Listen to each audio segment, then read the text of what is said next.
This is Randy Bell with the Courier podcast, the place to come for the latest Clinton news.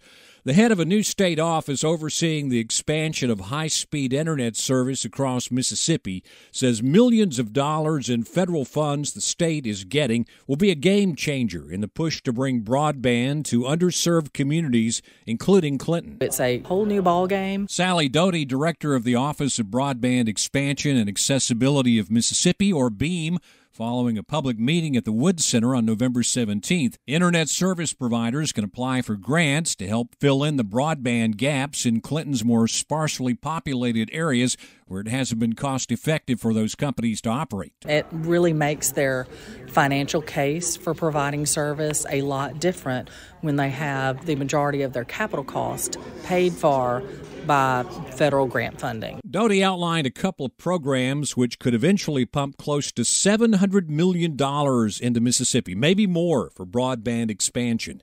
BEAM is a 7-person office which the legislature created this year and has been in operation only since July. It's creating a public-facing map which Mississippians can use to help identify problem areas down to the street address. One of about 40 people attending the meeting was Maxine Gaddis, who lives on St. Thomas Road and has no internet service at home. I use it at work. I use my computer at work. She's hoping the broadband that's not too expensive will be offered in her neighborhood someday. If we have to, we'll find the money to do it. So we definitely need it. Jay Huddleston said his home on Timberwood Drive is in a dead zone where internet service is limited to what he can get on his phone. There's no fiber, there's nothing up in that area. Huddleston said when his son was in school, he had to go to their church or the library in Clinton to use Wi-Fi. We love being out there. We love the area that we're in, but that's just one of the disadvantages of just not having full internet access. Cheryl Sykes relies on a phone company's MiFi device at her home on North Midway Road. We have limited high speed.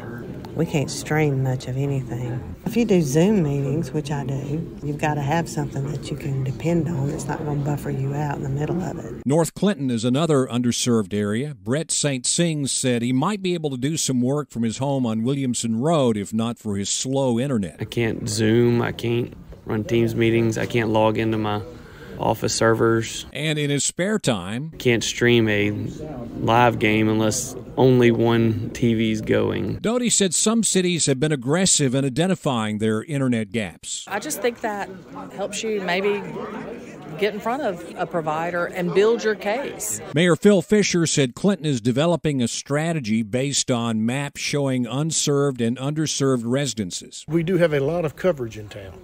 Now we just need to get the places that are way out and sparsely populated. He said he's already been in touch with internet providers which have been waiting for the grant money to become available. The way I'm envisioning it right now is we would find out where we need to connect, get with the nearest server, and then work with them to get into the pots of money that it would require for us to move forward with this. The mayor said there's no quick solution. It's the federal government. It's not going to happen this winter, not going to happen next spring. It's just going to be a while.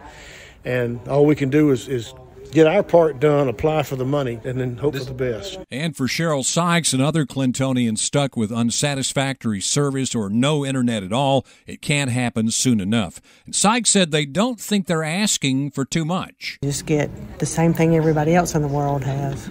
I'm Randy Bell.